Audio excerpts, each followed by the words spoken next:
Welcome back to the show. A major humanitarian crisis is taking place in the Lake Chad Basin area of Africa, where tens of thousands have fled the violence caused by Boko Haram.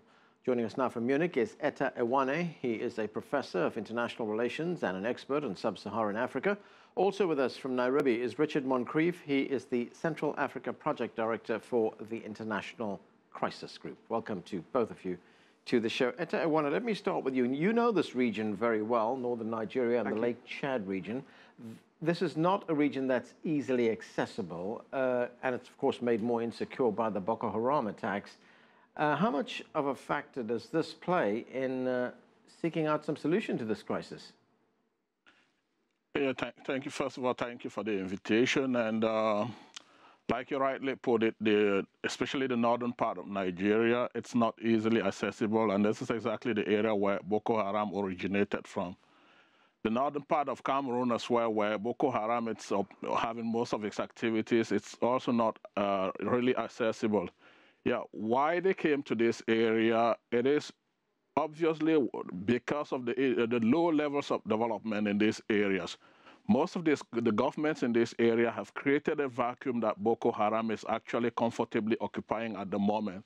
Levels of development in the area are really very low, and this has increased because of the low levels of development in the area.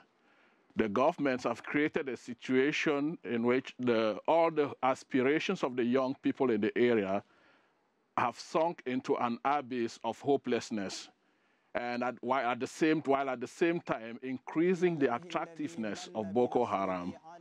So the government has created a vacuum in which Boko Haram has settled, and the Boko Haram has become actually a real alternative to the young people in the area.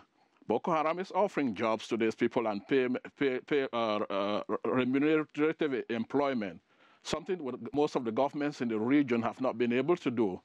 This is why it has become very easy for Boko Haram to settle in this area. And this is why it is becoming increasingly difficult to find a solution, because Boko Haram is an attractive alternative. Okay, Etah, I want you to take a listen to part of a report on what this crisis is doing to children in this region. Let's watch. On the brink of death, 2-year-old Abdullahi is dying from hunger. His mother can barely watch as a team of doctors work to save her son. This intensive care unit is in Maiduguri, in northeast Nigeria, where many victims of Boko Haram have fled, seeking refuge. So how deadly, Etah, is this crisis for children? How vulnerable are they from a lack of medical care, malnutrition? I think the children are the highest victims of the conflict. Now, this is a conflict that started as an armed rebellion of a certain terror group against governments in the region. But the resultant humanitarian crisis has become really deadly. Now, we have about, following the latest estimates from the United Nations, there are about 2.3 million people, internally displaced people in the region. And according to the International Crisis Group, there are about 2.6 million people displaced in the region. And most of the people are children and women. And there is a high influx of diseases, a high influx of disease in the area, and because the area is also difficult to access, it has made it really difficult for humanitarian organizations to operate in the area. And also the availability of resources for these humanitarian organizations to operate also. Following the International Crisis Group report, I think only about 22% of the necessary funds have been made available as of now, and therefore it becomes really difficult. So the children who actually need help, the help is difficult to come, and the children are really dying. Richard, what is your assessment of the crisis in the region and the international response? The UN has been taking some criticism for not acting fast enough. Sure. Well, I agree with a lot of what the professor has just said, and I think that a large part of the problem is that these are areas which are somewhat neglected by the state. But I'd also like to add that in some cases, the state or the state security forces in particular have made things worse. And that's particularly the case in Nigeria, where a very heavy-handed response by the army back in 2010 really is at the origin of this crisis. So it's not just about state neglect, it's also about mistakes that have been made along the way. As concerns the humanitarian aspect of this crisis, again, I'd agree with the professor. This is a profound crisis that is affecting women and children very deeply. The UN, the UN, of course, has many humanitarian agencies on the ground. They have a very difficult time accessing the areas where most of the violence is taking place, as has been mentioned, although we should say that that violence has declined to some degree this year. It reached a peak in 2014 and the beginning of 2015, and the situation has improved in most areas, although not all. And we have seen a number, well, actually quite a significant number of surrenders of Boko Haram members in Chad very recently. So the picture isn't all bleak. Richard, you talk of the very heavy-handed response by security forces in this area. What's the alternative? They are dealing with a very violent group here, a group that, as we know, have kidnapped children, have attacked villages, have killed people. Sure, but there's no doubt that a military response is required, and I would never disagree with that.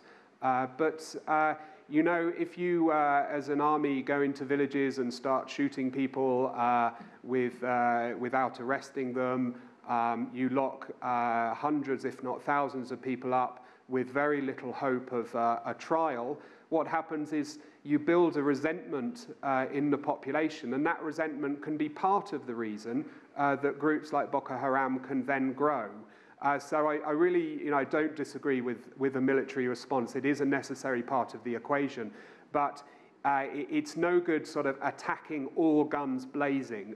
In the end, that kind of approach can backfire, as we have certainly seen in the Lake Chad Basin area with Boko Haram. Right, and Etah, looking at the humanitarian situation there, we talked a moment ago about malnutrition. Is this an area that produces food? Can farmers go about and grow food there?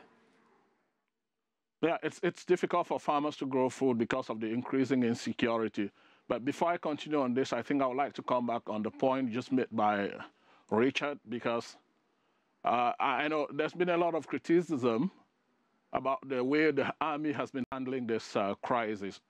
I made a trip to the northern part of Cameroon, precisely in Marwa, in July of this year.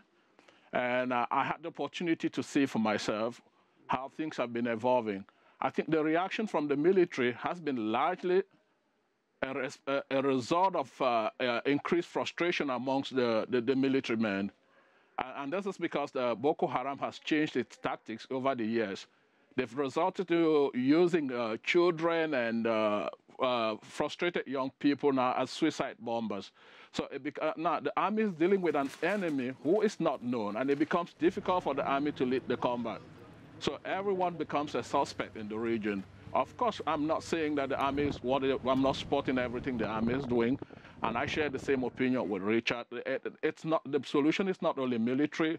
I think the governments in the region need to address the root cause of the problem, why it has become so easy for Boko Haram to recruit combatants in these regions, especially in the northern part of Cameroon. I mean, there are reports that about 4,000 young men have been recruited as combatants of Boko Haram over the past few years, and this number is alarming. So the government needs to address some of the economic problems that the regions are facing, create a sufficient, adequate infrastructure. I mean, here, both physical and soft infrastructure that can help to address some of the development challenges that these regions are facing. No, I was just going to say that it's caused the violence and the instability in the region has caused enormous dislocation. Richard, I want you to take a listen to a woman who lost her husband in an attack in a village there. Let's watch this.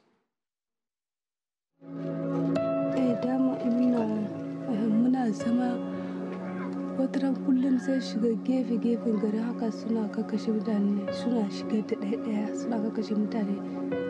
Ana sai ran ɗaya kawai su shiga su halakar da mutane da yawa sai muka gudu sai mun shiga Cameroon. So Boko Haram have been carrying out these attacks not just in northern Nigeria. These attacks have been taking place in Cameroon, in Niger, in Chad as well. I mean, what do you see happen here? Is this crisis going to continue indefinitely? Well, I mean, I'd come back to something I said earlier, which is we have seen some degree of improvement of the situation over the last 9 months. But let me also just pick up a question you asked earlier about are people able to plant and is agriculture able to go on? As the professor said, it's been heavily disrupted by Boko Haram. It's also to some degree been disrupted by government measures. Borders have been closed. Some transport routes have been shut down. Of course, those are security measures, but they also have an impact on the population. One thing I would just add to give a sort of picture of the area is that although a lot of the area is quite poor, Lake Chad itself is a very agriculturally rich area, and we see Boko Haram at the moment has rather taken shelter in the islands of Lake Chad, and I think there's good reason to believe that they are living off the fishing industry, which is a major part of the local economy. So you see Boko Haram inserting itself into the local economy. They've also very well known for stealing cattle. And of course that has an immense and terrible impact on people. Etah, we hear sometimes this crisis in this part of Africa being referred to as the forgotten crisis. Is the world not paying enough attention to what is going on there? I think the world is not paying sufficient attention. And this can be justified by the simple fact that the conflict is in Africa. And this is a hard fact, but we actually have to face it. I mean, there's always been a general apathy when it comes to conflicts in Africa. Now, we've seen the world taking robust actions to end conflict in some regions of other regions of the world. But when it comes to Africa, we see this general apathy. And this is the case in the Lake Chad basin. Now, you talk to people in the street in the West, most of them know little about this conflict, despite the fact that Boko Haram has emerged as one of the most dangerous terror groups in the world. People know little about it.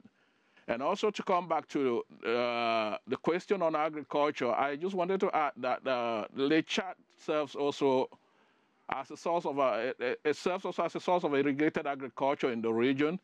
And unfortunately, like Richard said, Boko Haram has occupied most of taken refuge in the area of Lake Chad, and most of the farm fields have actually been transformed into minefields. So it becomes dangerous for farmers to go to the fields. Etah Ewane, Richard Moncrieff, thanks to both of you for joining us.